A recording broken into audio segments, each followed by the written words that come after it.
बिस्मिल्लाहिर्रहमानिर्रहीम। Today's topic of discussion is liver pathology flash point. तो start करते हैं। Acetaminophen is the leading cause of drug induced acute liver failure. तो जो acute liver failure है सबसे ज़्यादा एस्टामिनोफेन की वजह से होता है।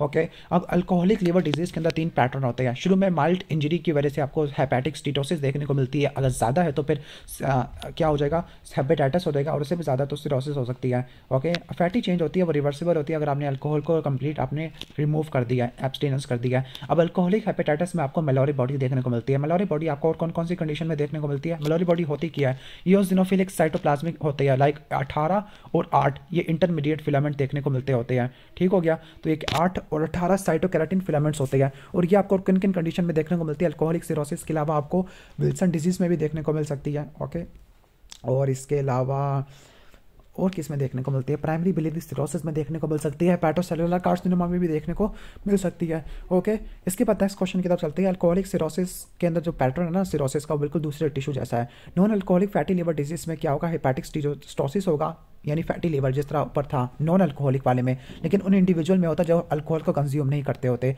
अल्फा 1 एंटीट्रिप्सिन डेफिशिएंसी के अंदर आपको क्या देखने को मिलती है? ग्लोबुलर इंक्लूजन देखने को मिलती है। राउंड टू ओवल यूजिनोफिलिक या cytoplasmic globular inclusion in the hepatocyte जो कि एसिडोफिलिक होती है, इनडिस्टिंक्टली डिमार्केटेड होती है। क्लियर, और ये मेजर काज है सिरोसिस का। तो अल्फा 1 एंटीट्रिप्सिन में क्या होगा? साइटोप्लाज्मिक इंक्लूजन होती है, एसिडोफिलिक होती है, और इनकी डिमार्केशन सही नहीं होती। सिरोसिस ये वो कंडीशन है जिसमें लीवर का जो लोब्यूलर आर्किटेक्चर है वो रिप्लेस हो जाता है नोड्यूल्स के साथ। ओके, और जो नोड्यूल्स होते हैं रीजनरेटिव हेपेटोसाइट है। ओके, तो लीवर का जो लोब्यूलर है वो नोड्यूलर से कन्वर्ट हो जाएगा, जिसमें बिनाइन हेपेटोसाइट होते हैं।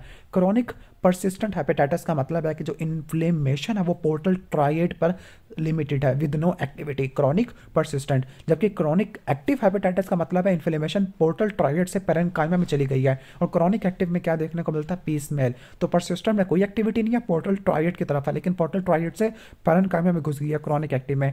पीस मेल नेक्रोसिस क्या होती है? हेपेटोसाइट की नेक्रोसिस होती है जब इन्फ्लेमेटरी सेल लिमिटिंग प्लेट को क्रॉस करना शुरू कर देते हैं। ठीक है, यानी ये कहने का मतलब है कि पोर्टल ट्राइएड से होते हुए ना हेपेटोसाइट पे पहुंचेगी सेंटर में, और ये एक्टिविटी शो करते होते हैं, लेकिन क्रोनिक परसिस्टेंट में कोई एक्टिविटी शो नहीं देखने को मिलती।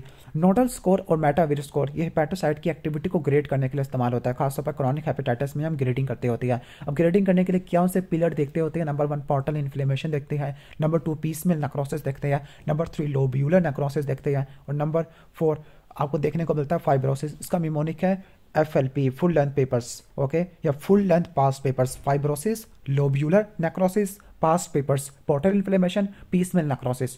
अब इंट्राहेपेटिक बाइल डक्ट को 3 डिसऑर्डर फैक्ट आते हैं: प्राइमरी बिलियरी सिरोसिस, सेकेंडरी और प्राइमरी स्क्लेरोसिस कोलेंजाइटिस। लेकिन प्राइमरी स्क्लेरोसिस कोलेंजाइटिस ये हमारा एक्स्ट्रा को भी इन्वॉल्व कर सकता है। क्लियर, अब यहाँ पे देख लेते हैं कि होता क्या है इसमें।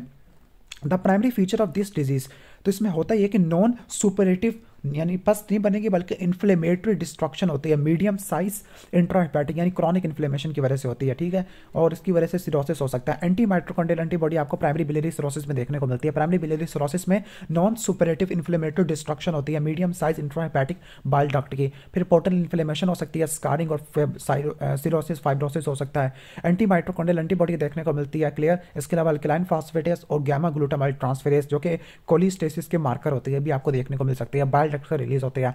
इसके बाद नेक्स्ट आ जाओ हमारा राइट साइडेड कार्डिक डीकंपोजिशन। इसकी वजह से पैसिव कंजशन हो जाती है, क्रॉनिक पैसिव कंजशन, और liver is called nutmeg liver.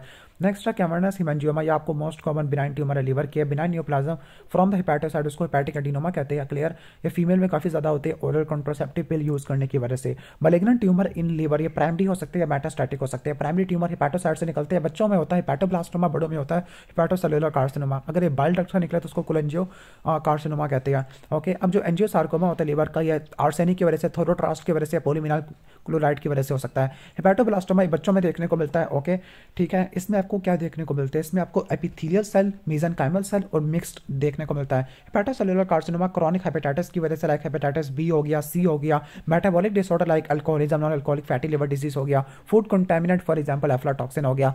अब हेपेटोसेलुलर कार्सिनोमा ग्रोसली क्या बनाएगा? ग्रोसली 3 तरह के पैटर्न बनाएगा। यूनिफोकल जो बड़ा मैस होगा, मल्टीफोकल जो कि वाइडली डिस्ट्रीब्यूटेड होगा, और तीसरा डिफ्यूजली इन्फिल्ट्रेटिव। यूनिफोकल मल्टीफोकल और डिफ्यूजली इन्फिल्ट्रेटिव होता है, जो कि पूरे लीवर को इन्वॉल्व कर देगा। और सारे जो हिपैटोसेलुलर कार्सिनोमा के जो पैटर्न्स होते हैं, जो मैंने 3 पैटर्न बताया, यूनिफोकल, मल्टीफोकल और डिफ्यूज, ये इन्वेड करते होते हैं वेस्कुलर स्ट्रक्चर को। अब हिपैटोसेलुलर कार्सिनोमा में आपको वेल डिफरेंशिएटेड देखने को मिल सकता है, पुअरली डिफरेंशिएटेड देखने को मिल सकता है, किसी भी तरह के आपको पैटर्न देखने को मिल सकती है। Well differentiated to the highly anaplastic है, वेल डिफरेंशिएटेड और मॉडरेटली के अंदर हिपैटोसाइड आपको नजर आना शुरू हो जाती है ट्रेबिकुलर पैटर्न के अंदर, जिसको बोलते हैं रिकैपिचुलेटिंग लीवर सेल प्लेट। इसका एक वेरिएंट होता है जिसका अच्छा प्रोग्नोसिस है, फाइब्रोलैमेलर कार्सिनोमा। इसमें न्यूरोटेंसिन देखने को मिलता है। अल्फा बीटा प्रोटीन के अलावा हिपैटोसेलुलर कार्सिनोमा में आपको ज्यादा देखने को मिलेगा। कोलेंजियो कार्सिनोमा क्या है? Second most common hepatic malignancy होती है, बिलियरी ट्रैक में होती है, बिलियरी डक्ट के अंदर, लीवर के अंदर और लीवर के बाहर भी हो सकती है। जो एक्स्ट्रा हिपैटिक कोलेंजियो कार्सिनोमा होता है ना, उसको क्या बोलते हैं?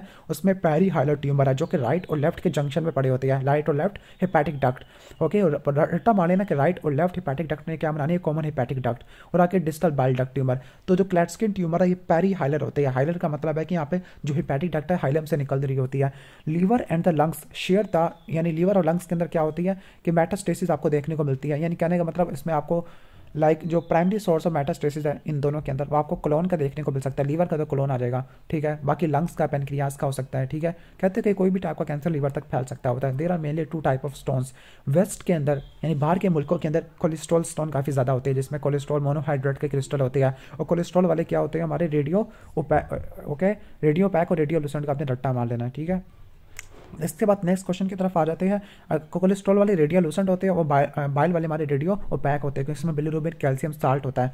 नेक्स्ट क्वेश्चन है कि जो क्रॉनिक कोलिसिस्टाइटिस, इसमें आपको डिग्री ऑफ इन्फ्लेमेशन वेरिएबल देखने को मिलती है। क्रॉनिक है तो आपको लिम्फोसाइट, प्लाज्मा सेल और टी मैक्रोफेजेस, रट्टा मार लेना, पीटीएम से रट्टा मार लेना, प्लाज्मा सेल, मैक्रोफेजेस और टी लिम्फोसाइट, ये आपको देखने को मिलते होते हैं म्यूकोजा के अंदर भी और सब सीरोजल फाइब्रस टिश्यू यानी अंदर भी और बाहर भी देखने को मिल सकती है। और आपको मोनोन्यूक्लियर सेल इन्फिल्ट्रेशन देखने को मिलती है। जो carcinoma of gall bladder extra hepatic biliary tract को अफेक्ट करता होता है। स्पेशल स्ट्रेन फॉर लीवर, तो लीवर के लिए ट्राइकोम स्ट्रेन है, रेटिकुलिन है, पास है। आयरन के लिए कौन सी यूज की जाती है? पुरुशियन ब्लू स्ट्रेन यूज की जाती है।